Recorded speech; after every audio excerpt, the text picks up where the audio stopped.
شہزاد بابا، مجھے کہاں لے کر جا رہے ہیں؟ 12 سالہ رابعہ نے پریشانی سے شہزاد بابا کی طرف دیکھا جو اس کے بنگلے کا نیا مالی تھا۔ رابعہ، زیادہ شور شرابہ نہ کرو، تمہاری ماں نے خود تمہیں میرے حوالے کیا ہے، پھر اتنے سوال جواب کیوں کر رہی ہو؟ شہزاد 12 سالہ رابعہ کو کھینچتا ہوا اپنے کوارٹر میں لے گیا۔ شہزاد بابا، مجھے ڈر لگ رہا ہے، مجھے واپس اپنے کمرے میں جانا ہے۔ اس چھوٹے سے کوارٹر میں آ کر رابعہ کا دم گھٹنے لگا تھا۔ شہزاد نے اسے پکڑ کر بستر پر بٹھایا اور اس کے ہونٹوں پر انگلی رکھ دی۔ وہ گھبرا کر خاموش ہو گئی۔ کہنے لگا، کیا تمہیں نہیں معلوم کہ تھوڑی دیر پہلے ہماری شادی ہوئی ہے؟ شہزاد نے سختی سے رابعہ سے پوچھا۔ وہ کہنے لگی، وہ تو کھیل تھا نا، ماما نے بتایا تھا کہ ہم اور آپ شادی والا کھیل کھیل رہے ہیں۔ شہزاد مسکرایا اور کہنے لگا، ہاں کھیل ہی تو ہے، تبھی تم نے مجھ سے شادی کی ہے، اب تمہیں میری دلہن بننا ہے، دیکھو تم کتنی پیاری لگ رہی ہو۔ شہزاد نے اس کے لال دوپٹے کو اپنے ہاتھ میں پکڑا اور ایک طرف پھینکتے ہوئے کہنے لگا، خود کو آئینے میں دیکھا ہے؟ تم تو موم کی گڑیا لگتی ہو۔ شہزاد کی نظریں رابعہ کے وجود پر جم گئی تھی جو اب اس کے قبضے میں تھی۔ کچھ دیر پہلے ہی مالکن نے خود رابعہ کو اس کے حوالے کر کے کہا تھا کہ تم اپنی تنہائی دور کر لو، اور اس کی تو لاٹری نکل آئی تھی۔ اس نے سوچا بھی نہیں تھا کہ 35 سال کی عمر میں ایک 12 سالہ بچی اسے اپنی خواہشات کو پورا کرنے کے لیے مل جائے گی، وہ بھی اس حال میں جب اس کے پاس کچھ بھی نہیں تھا۔ جو پیسہ وہ کماتا وہ بھی اپنے گاؤں بھیج دیا کرتا تھا۔ ایسی غریبی میں تو اسے گاؤں کی بھی کوئی لڑکی نہیں ملنے والی تھی، اور یہاں مالکن نے خود اپنی بیٹی اس کے حوالے کر دی تھی، اور وہ بھی رات گزارنے کے لیے۔ رابعہ نے ایک نظر خود کو آئینے میں دیکھا اور کہنے لگی، ہاں میں بہت پیاری دلہن لگ رہی ہوں، اور پہلی بار میں نے یہ لپسٹک بھی لگائی ہے۔ وہ کسی معصوم بچی کی طرح خوش ہو رہی تھی اور غور سے اپنا چہرہ دیکھ رہی تھی۔ اسے میک اپ کرنے کا بہت شوق تھا، لیکن کبھی اس کی ماما نے اسے میک اپ کرنے کی اجازت نہیں دی تھی، مگر آج تو ماما نے خود اسے نہ صرف ڈھیر سارا میک اپ کروایا تھا بلکہ اس کے ساتھ کھیلا بھی تھا۔ آج کا دن اس کے لیے خوشی سے بھرا ہوا تھا، کیونکہ بہت عرصے بعد اس نے ماں کا پیار دیکھا تھا۔ کتنی ہی دیر اس کی ماں اس کے ساتھ کھیلتی رہی تھی، اور پھر شہزاد بابا کو بلا کر انہوں نے کھیل کھیل میں شادی والا کھیل بھی کھیلا تھا، لیکن معصوم سی رابعہ کو یہ نہیں پتا تھا کہ در حقیقت اس کے ساتھ ہی کیسا کھیل کھیلا گیا ہے۔ شہزاد نے ہاتھ پکڑ کر رابعہ کو بستر پر لٹایا اور کہنے لگا، رات گہری ہو رہی ہے، اب ہمیں آرام کرنا چاہیے۔ شہزاد کی نظریں بدل رہی تھی اور رابعہ نے ڈر کر شہزاد کی طرف دیکھا تھا۔ شہزاد بابا، میں واپس جانا چاہتی ہوں، مجھے اپنے کمرے میں جا کر ہی نیند آئے گی، ویسے بھی اب کھیل ختم کر دیں، بہت رات ہو گئی ہے۔ شہزاد نے دھیرے سے اس کی قمیض پر ہاتھ رکھا اور کہنے لگا کہ کھیل ختم ہو گیا، تم سچ میں میری بیوی بن گئی ہو، ہماری شادی ہوئی ہے نا؟ یہ سننا تھا کہ رابعہ گھبرا گئی، کہنے لگی، شہزاد بابا یہ آپ کیا کہہ رہے ہیں؟ میں تو بہت چھوٹی ہوں۔ شہزاد نے آہستگی سے خود کو اس کے قریب کیا اور اس کے ہونٹوں پر انگلی پھیرتے ہوئے کہنے لگا کہ اب سے تم میری ہو اور یہی سچ ہے۔ اور اس کے بعد شہزاد نے رابعہ سے اپنا حق وصول کر لیا۔ رابعہ کی چیخیں آسمان کو پہنچتی۔ اس سے پہلے ہی شہزاد نے اس کے منہ پر اپنا ہاتھ رکھ دیا تھا اور اپنی مردانہ طاقت کو استعمال کرتے ہوئے اس 12 سالہ بچی کو پوری طرح حاصل کر لیا تھا۔ کتنی ہی دیر تڑپنے اور مچلنے کے بعد رابعہ بے ہوش ہو گئی تھی اور شہزاد کی خواہشات بھی مکمل ہو گئی تھی۔ وہ اسے چھوڑ کر پیچھے ہٹا اور پھر اس نے مالکن کو فون ملایا۔ مالکن، آپ نے جو کام سونپا تھا وہ پورا ہو گیا، رابعہ پوری طرح میری ہو چکی ہے۔ یہ سننا تھا کہ رابعہ کی ماں زور سے ہنسی اور کہنے لگی، بس اب تم اس بچی کو سنبھال کر رکھو، وہ تمہارے پاس امانت ہے۔ شہزاد فون بند کر کے کچھ دیر کے لیے باہر نکل گیا۔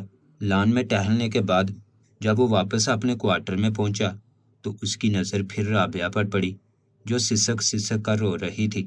وہ ہوش میں آ چکی تھی اور شاید کسی تکلیف میں مبتلا تھی۔ شہزاد اس کے قریب گیا اور اس کی کمر پر ہاتھ پھیرنے لگا۔ اس نے رابعہ کے آنسو پونچھے، مگر رابعہ بار بار اپنے کمرے میں جانے کی ضد کرنے لگی، کہنے لگی، شہزاد بابا آپ بہت برے ہیں، آپ نے میرے ساتھ بہت ظلم کیا ہے، مجھے بہت درد ہو رہا ہے۔ رابعہ پوری طرح تڑپ رہی تھی اور شہزاد کو خود سے دور کرنے کی کوشش کر رہی تھی۔ اس کی اس حرکت پر ایک بار پھر وہ اپنے جذبات پر سے قابو کھو بیٹھا۔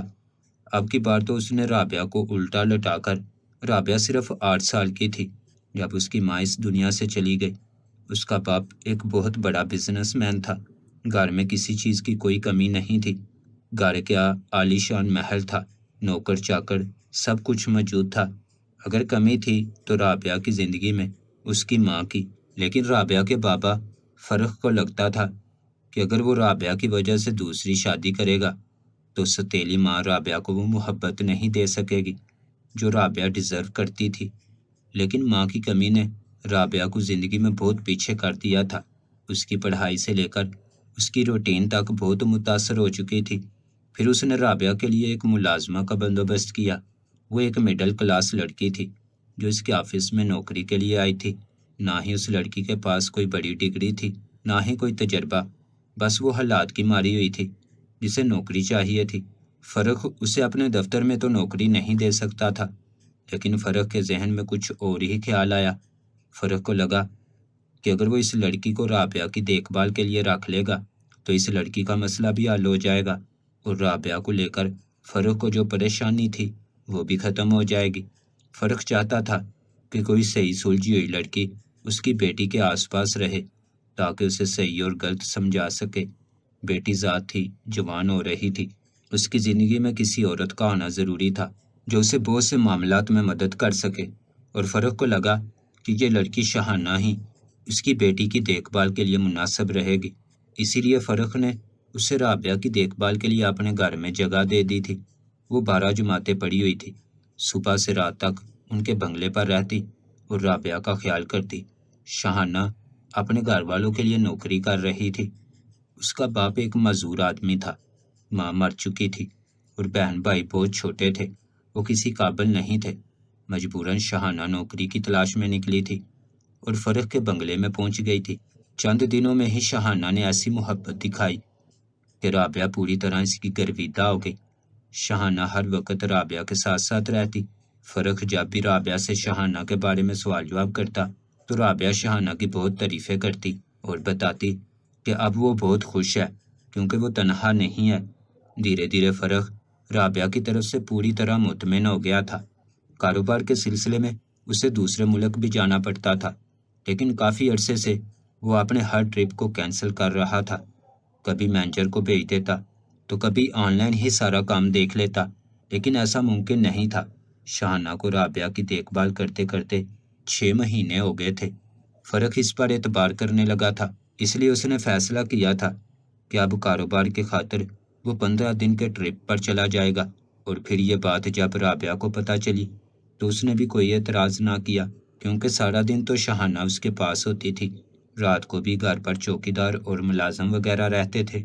اسی لیے رابعہ نے اپنے بابا کو جانے دیا، لیکن فرخ کے جاتے ہی شاہانہ اگلے دن اپنے بہن بھائیوں کو بنگلے پر لے آئی، اور پھر اس نے رابعہ سے کہا کہ وہ اپنے بہن بھائیوں کو اس لیے لائی ہے تاکہ سب مل کر کھیل سکیں۔ یہ سن کر رابعہ بڑی خوش ہوئی، وہ تو رشتوں کو ترسی ہوئی بچی تھی، 10 سال کی ہو گئی تھی۔ وہ شاہانہ کے بہن بھائیوں کے ساتھ کھیلنے لگی۔ شاہانہ کے بہن بھائیوں نے پورا گھر الٹ کر رکھ دیا، رابعہ کی ہر چیز پر قبضہ کر لیا، ہر چیز سے کھیلنے لگے۔ رابعہ کو اس بات کا ہرگز بھی احساس نہ ہوا، وہ اسے کھیل کا ہی حصہ سمجھتی رہی، اور پھر جاتے جاتے وہ اس کے بہت سارے کھلونے اور قیمتی چیزیں بھی لے گئے۔ رابعہ تو بچی تھی، یہ سب نہ سمجھ سکی، لیکن ایک پرانی ملازمہ نے اس بات کو محسوس کیا اور شاہانہ سے کہا کہ آئندہ اپنے بہن بھائیوں کو نہ لانا، بنگلے کا حال خراب ہو گیا ہے اور رابعہ بی بی کا بہت سارا سامان بھی غائب ہے۔ یہ سننا تھا کہ شاہانہ نے اس ملازموں کو برا بھلا کہا اور فون کر کے فرخ سے نہ جانے ایسا کیا کہا کہ فرخ نے فون پر ہی اس ملازمہ کو فارغ کر دیا، اور پھر ایک ایک کر کے شاہانہ نے سارے پرانے ملازمین کو گھر سے نکلوا دیا اور اپنے مطلب کے نئے ملازم بھرتی کروا لیے۔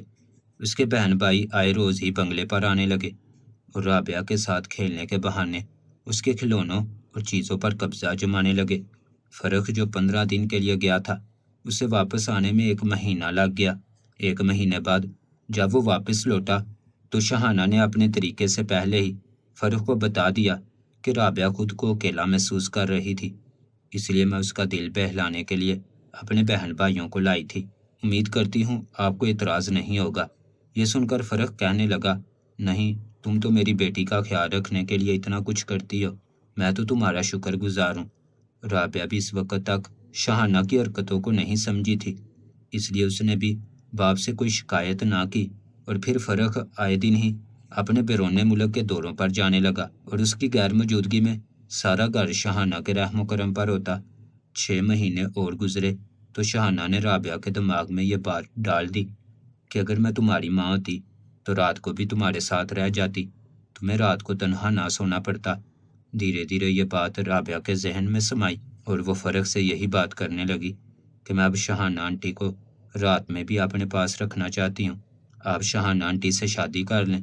پہلے تو یہ بات سن کر فرق حیران رہ گیا کہ چھوٹی سی رابعہ کے دماغ میں یہ بات کہاں سے آئی، لیکن رابعہ نے بار بار یہی کہا کہ اسے رات کو اکیلے ڈر لگتا ہے، اسے ماں چاہیے، اور پھر فرق کو بھی اب اپنی زندگی میں لائف پارٹنر کی کمی کا بہت زیادہ احساس تھا۔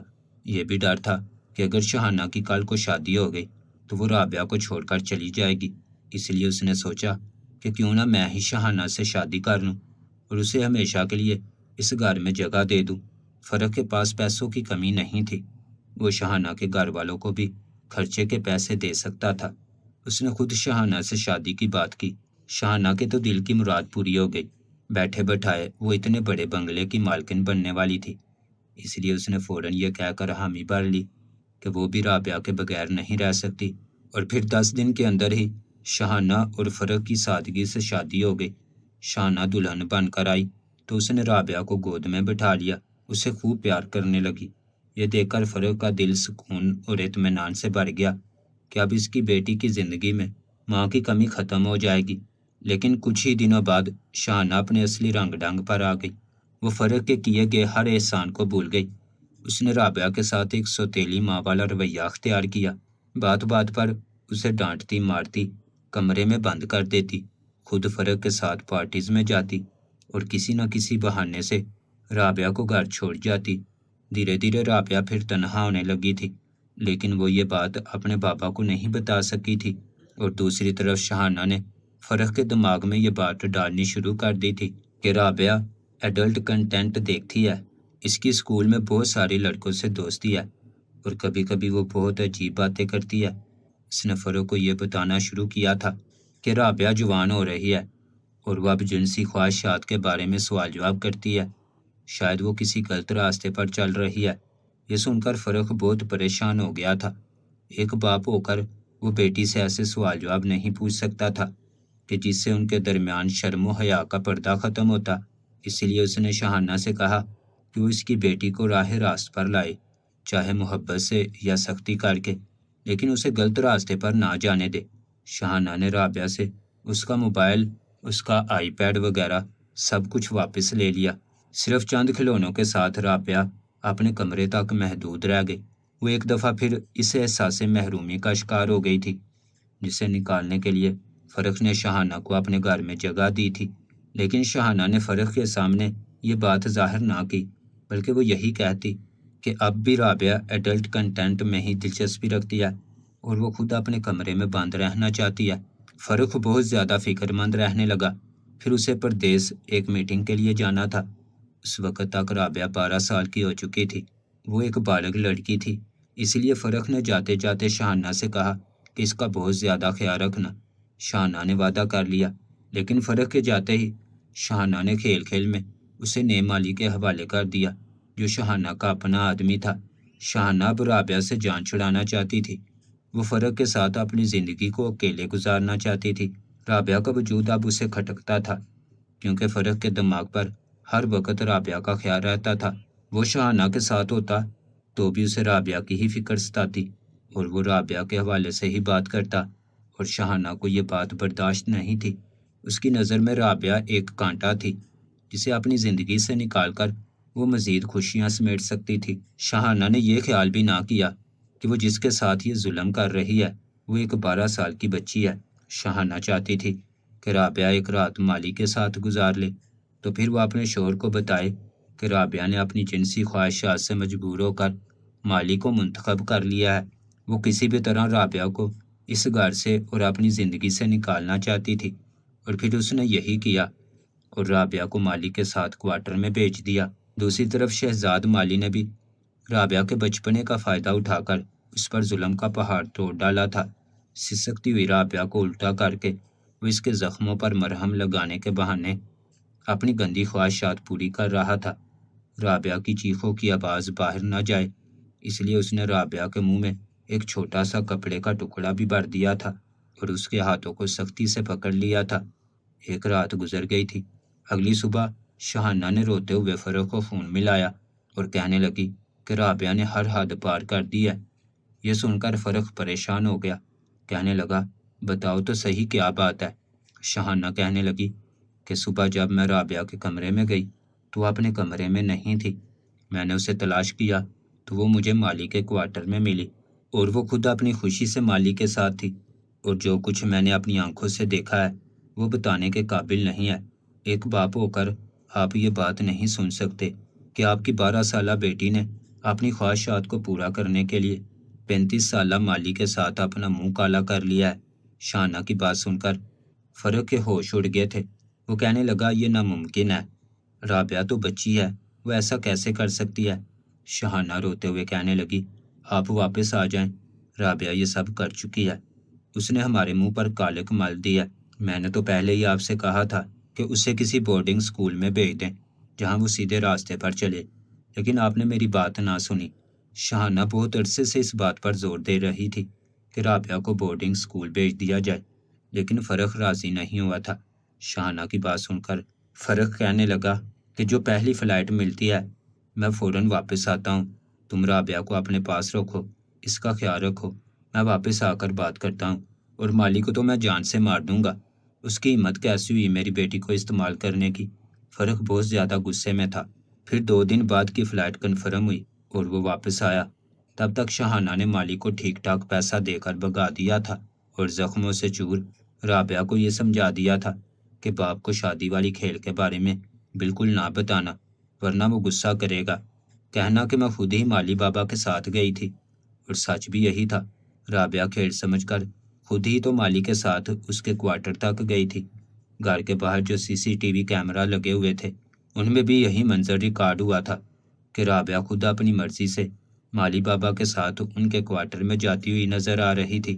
گھر کے اندر تو کوئی کیمرہ نہیں تھا، لیکن باہر کے کیمروں میں کوئی زور زبردستی نظر نہیں آ رہی تھی، بلکہ رات کے اندھیرے میں وہ خود مالی کا ہاتھ پکڑ کر خوشی خوشی اچھلتے کودتے اس کے کوارٹر میں جا رہی تھی۔ اور ایسا اس نے اس لیے کیا تھا کیونکہ شہانہ نے اسے کہا تھا کہ وہ شادی والا کھیل کھیل رہے ہیں اور اسے رخصت ہو کر کچھ دیر کے لیے کوارٹر میں جانا ہے۔ وہ بیچاری بچی تو خود کو دلہن سمجھ بیٹھی تھی۔ 2 دن بعد جب فرخ واپس لوٹا اور اس نے رابعہ کو اپنے سامنے بٹھایا تو رابعہ پھوٹ پھوٹ کر رونے لگی۔ وہ بہت زیادہ خوف زدہ تھی۔ اتنی کم عمری میں جو کچھ اس کے ساتھ ہوا تھا وہ پوری طرح سہم گئی تھی، اور پھر ماں نے اور ڈرا دیا تھا کہ اگر تم نے کوئی بات منہ سے نکالی تو تمہارے بابا تمہیں گھر سے نکال دیں گے۔ رابعہ روتے ہوئے فرخ سے کہنے لگی بابا مجھ سے غلطی ہو گئی، مجھے لگا تھا کہ مالی بابا اور میری شادی ہوئی ہے، اسے جو سمجھ آ رہا تھا وہ وہی کچھ کہہ رہی تھی، اور اس کی باتوں سے فرخ کو یہی تاثر ملا تھا کہ اس نے اپنی مرضی سے مالی بابا کے ساتھ کوئی تعلق قائم کیا ہے، جبکہ مالی تو اب گھر سے غائب تھا۔ شہانہ پر بھی فرخ بہت زیادہ غصے میں تھا۔ اس نے اپنی بیٹی کا خیال کیوں نہیں رکھا، جبکہ شہانہ تو رابعہ کو ہی کوس رہی تھی۔ شہانہ کو لگا تھا کہ اب فاروق اس کی بات مان جائے گا اور رابعہ کو بورڈنگ بھیج دے گا، لیکن اتنا کچھ کر کے بھی شہانہ اپنا مقصد حاصل نہیں کر سکی تھی، کیونکہ فرخ نے بیٹی کو گھر سے نہیں نکالا تھا بلکہ اسے اس کے کمرے میں قید کیا تھا اور اس کی خود دیکھ بھال کرنے لگا تھا۔ ایک اچھا باپ ہونے کا کردار نبھایا تھا، اور اب وہ خود سارا وقت اپنی بیٹی کے آس پاس رہتا تھا۔ وہ خود اسے صحیح اور غلط سمجھانے لگا تھا۔ یہ دیکھ کر شہانہ اور بھی جلتی تھی، لیکن اب اس کے ہاتھ میں کچھ نہیں رہا تھا۔ شوہر کو اور اس بنگلے کو حاصل کرنے کی تمنا میں شہانہ نے پوری طرح ہی فرخ کو کھویا تھا، اور اسی بات کو لے کر وہ چڑچڑی رہنے لگی تھی۔ پھر کچھ دن بعد پتہ چلا کہ رابعہ حاملہ ہو گئی ہے۔ اس کا حمل ضائع بھی نہیں ہو سکتا تھا کیونکہ وہ ایک چھوٹی بچی تھی، اور ایسا کرنے کی صورت میں اس کی جان کو خطرہ ہو سکتا تھا۔ شہانہ تو ضد کرنے لگی کہ ہم یہ حمل ضائع کرواتے ہیں، لیکن فرخ نے صاف منع کر دیا۔ کہنے لگا کچھ بھی ہو جائے میں اپنی بیٹی کو خطرے میں نہیں ڈال سکتا۔ حالانکہ اس بات میں فرخ کو بہت زیادہ مشکل میں ڈال دیا تھا۔ پھر فرخ نے شہانہ سے کہا کہ جب بچہ ڈلیور ہو جائے گا تو اسے میں اپنے اور تمہارے بچے کا نام دوں گا۔ اب یہ ہمارا بچہ ہوگا۔ شہانہ مجبوراً خاموش ہو گئی۔ 9 مہینے بعد رابعہ نے خوبصورت سے بچے کو جنم دیا۔ فرخ نے اسے اپنا نام دیا اور سب کو یہی بتایا کہ یہ بچہ شہانہ اور فرخ کا ہے۔ رابعہ آہستہ آہستہ بڑی ہو رہی تھی۔ وہ رات اس کے ذہن پر اب بھی نقش تھی۔ اس وقت وہ اپنی ماں کی باتوں میں آ گئی تھی، لیکن دھیرے دھیرے وہ سمجھنے لگی کہ اس دن اس کے ساتھ کیا کھیل کھیلا گیا تھا، لیکن وہ چاہ کر بھی اپنے باپ کو نہیں بتا سکی۔ اور پھر ایک شام شہزاد مالی ان کے گھر آ گیا۔ شہزاد کو دیکھتے ہی فرخ کا غصے سے برا حال ہو گیا۔ اس نے شہزاد کے گریبان پکڑا اور پوچھا کہ تمہاری ہمت کیسے ہوئی یہاں آنے کی؟ میری بیٹی پر اتنا ظلم کرنے کے بعد تم کیسے یہاں آ گئے؟ میں بھی پولیس کو بلاتا ہوں۔ اور پھر شہزاد نے وہ سچ فرخ کے آگے رکھ دیا جو اتنے سالوں سے چھپا ہوا تھا۔ وہ کہنے لگا کہ آپ کی بیوی نے مجھے اس کام کے پیسے دیے تھے اور پچھلے کچھ عرصے سے ہی وہ مجھے پیسے دے رہی تھی جس سے میں گزارا کر رہا تھا، لیکن اب آپ کی بیوی نے مجھے پیسے دینے بند کر دیے تو میں نے سوچا کہ پھر میں اس کے گناہ کو کیوں چھپاؤں، میں اکیلا گناہ گار کیوں بنوں؟ آپ کو پتہ ہونا چاہیے کہ یہ سب کچھ میں نے شہانہ کے کہنے پر کیا تھا۔ اگر مجھے جیل بھجوانا ہے تو ساتھ ہی اپنی بیوی کو بھی جیل بھجوائیں جس نے ایک معصوم بچی کو خود میرے حوالے کیا تھا۔ شہزاد نے شہانہ پر الزام لگا دیا تھا کیونکہ شہانہ اسے کچھ عرصے سے پیسے نہیں دے رہی تھی، کیونکہ جس مقصد کے تحت اس نے یہ سب کچھ کیا تھا وہ مقصد تو اسے حاصل ہی نہیں ہوا تھا۔ پھر وہ کس بات کے لیے شہزاد کو پیسے بھرتی؟ اور اب فرخ بھی ہر چیز پر نظر رکھنے لگا تھا، اس لیے شہانہ کے لیے شہزاد کو رقم دینا بھی مشکل تھا۔ ہمت کر کے اسی دن رابعہ نے بھی اپنے باپ کو سارا سچ بتا دیا کہ کس طرح اس کے پیٹھ پیچھے شہانہ نے اس پر ظلم ڈھایا تھا۔ یہ سنتے ہی فرخ نے شہانہ کو طلاق دے دی تھی، اس سے ہر وہ چیز چھین لی تھی جو اسے شادی پر دی تھی، اور ساتھ ہی شہزاد اور شہانہ کو پولیس کے حوالے کر دیا کیونکہ ان کا جرم ناقابل معافی تھا۔ شہانہ رو رہی تھی، پچھتا رہی تھی، لیکن فرخ اب اسے معاف نہیں کر سکتا تھا۔ فرخ کو بہت افسوس تھا کہ جس عورت پر اس نے بھروسہ کیا، اس کی اور اس کے گھر والوں کی ذمہ داری لی، اسی عورت نے اس کی بیٹی کی زندگی برباد کر دی تھی۔ فرخ نے شہزاد کو پولیس کے حوالے کیا تھا اور پھر اپنی بیٹی کو لے کر وہ پردیس کے لیے نکل گیا تھا۔ اب اس شہر، اس دیس میں اس کا دل نہیں لگنا تھا جہاں اس کی بیٹی کے ساتھ گھر کی چار دیواری میں ہی ایسا گندا کھیل کھیلا گیا تھا۔ آج کے دور میں لوگوں کی نیتیں اس قدر خراب ہو چکی ہیں کہ ایک لڑکی اپنے گھر میں بھی محفوظ نہیں ہے۔ ایک عورت جس جگہ کام کرتی ہے وہاں بھی اس کی عزت کو خطرہ ہے۔ ایک عورت جس گھر میں رخصت ہو کر جاتی ہے وہ وہاں بھی کسی نہ کسی کے ظلم کا شکار ہو جاتی ہے۔ آخر کب تک ہمارے معاشرے کی عورتیں یہ سب کچھ برداشت کرتی رہیں گی؟